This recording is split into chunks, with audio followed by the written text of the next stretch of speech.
Hello and welcome back to my channel. If you are new here, I'm Leah and I help yoga teachers grow their YouTube channels. So today we're diving into a well-requested topic, which is how to get your first 500 subscribers. Now we all know that getting those first subscribers are the hardest part to growing your channel. So let's grab your tea, coffee, adrenal cocktail, whatever it is you drink, hit that subscribe button, take a deep breath,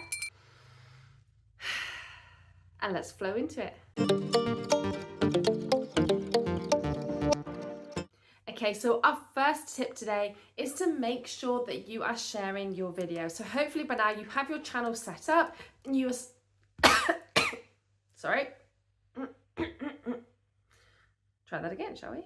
So by now you should have your channel set up, you should be posting regular content, and now it's on to optimizing it. So every time you post a video, I want you to share it everywhere, okay? Share it within the first 24 hours. As soon as you've got it up there, post it on your Facebook, post it on your Instagram, ask your family and friends to share it, literally email list, everywhere that you can think of, I want you to share this video.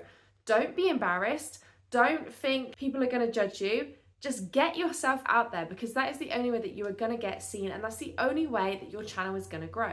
Another way that you can share your yoga videos are to make sure that they answer a question, so that if at any point, anywhere at all, a question comes up, you have got a video to explain it. So what I mean by this is I have a video that is how to get from downward facing dog into a low lunge, like how to step your foot forward.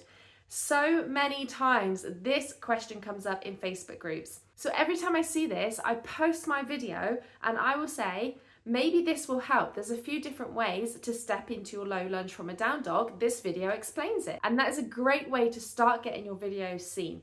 Because I have done that, that one video of mine has blown up. So make sure that you do have some videos on your channel that kind of answer questions that you'll be able to share. So they're not just morning yoga classes. By doing it this way and helping people with their questions, you can guarantee that that question is going to come up again, and you can keep posting this video. Now, when people click on this video to get their answer, if they like your content and if you answer them correctly, they are then going to subscribe, and then these people will start being regular viewers on your channel, and they will start watching your yoga classes as well. The more eyes that you get on your videos in the first 24 hours, the better, because that tells the YouTube algorithm that you have a really good video, and that's going to help it to push it out to more people. So make sure in those first 24 hours that you get your video seen.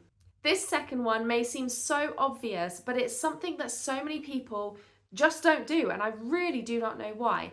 Make sure you are asking your viewers to subscribe. Make sure that intro, the first part of your video, you are asking them to hit that subscribe button, maybe hit the bell notification, like the video, comment on your video, get them to interact with you.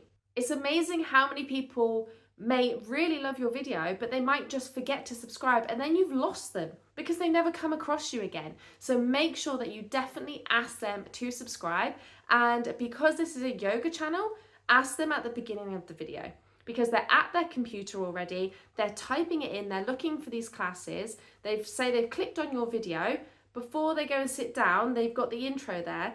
You can ask them, they'll do it, they'll go to their yoga mat.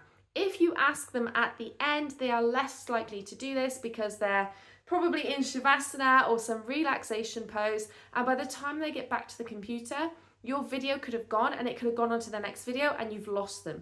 So if you are a yoga channel, which hopefully you are watching this, ask them at the start of the class to subscribe to your channel.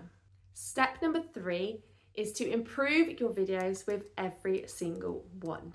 Unfortunately, this has to be said that only the best videos out there are going to get seen, and the people with the best videos are going to get the most subscribers. So make sure that with every single video you post, you're always trying to improve something. This could be the quality, the lighting, the audio, the editing, the way that you're dressed. All of these things do actually make a difference. You are on camera, okay? It's okay showing up as you are, but just remember, people want to take advice from the expert, and to be seen as an expert, you need to show up as an expert.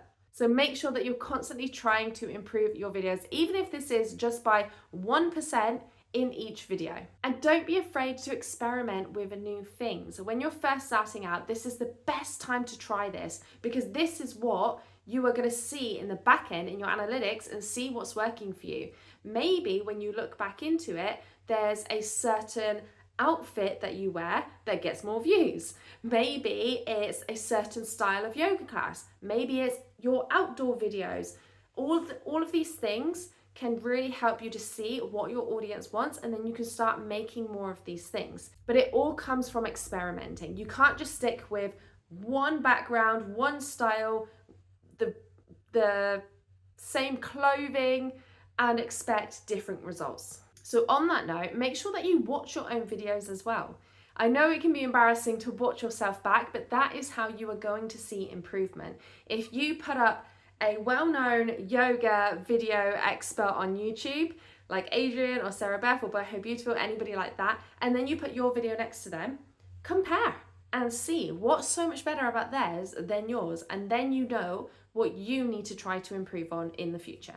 And you do not need really expensive equipment for this. If you haven't seen it already, check out my How to Start Your Yoga YouTube channel, because I go over in there exactly what I use to make mine.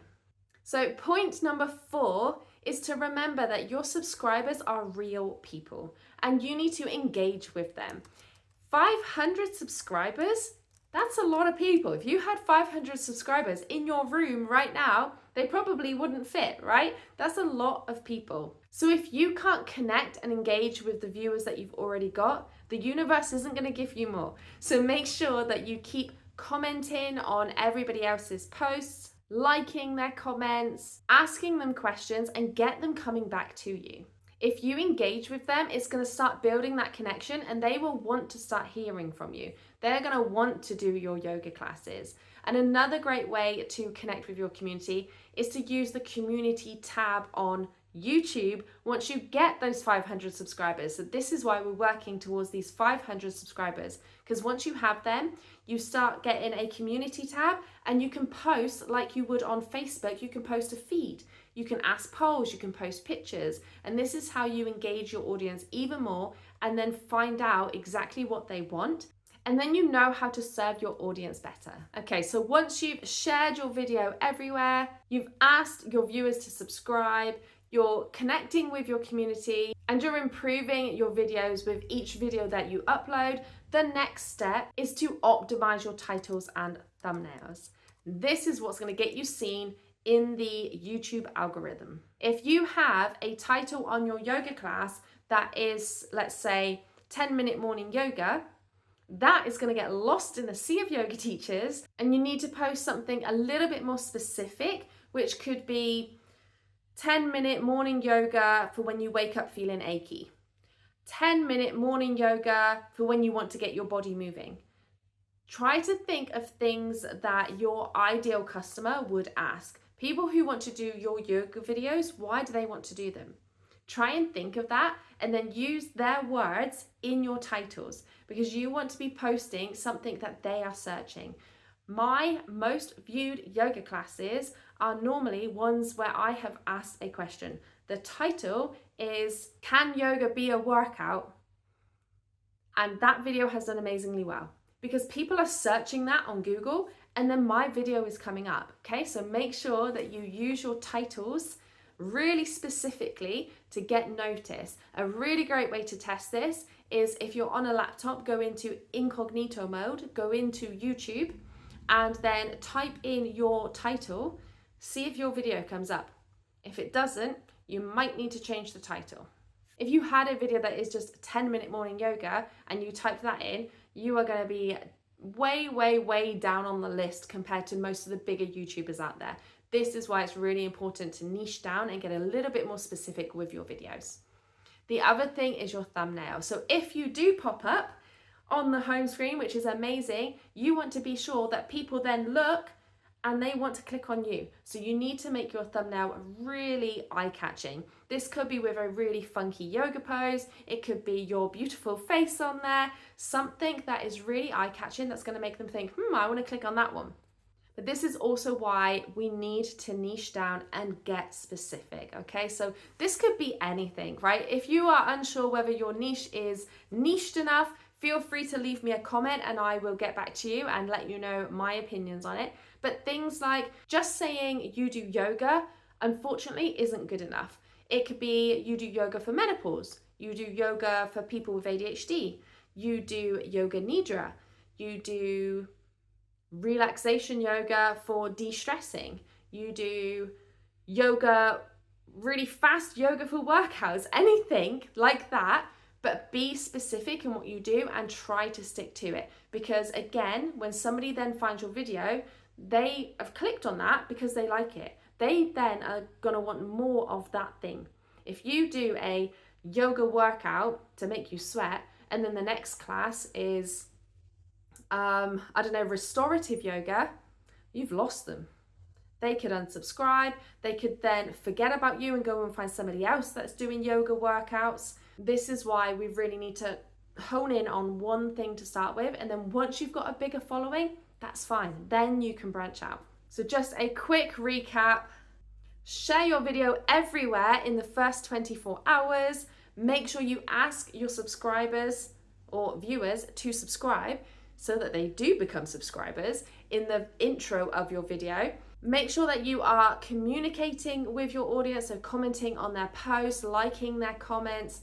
Make sure that you are trying to improve with every single video that you do and optimize your thumbnails and titles, okay? These 5 things are crucial. If you do these 5 things continuously, making sure that you are posting consistently, you are going to see those 500 subscribers in no time. So let's get planning, put all this to the test, and let's start growing that channel. And remember, if you haven't seen this video yet, then go and watch that next to see what equipment I use, because it really does not have to be expensive. And I'll see you next time.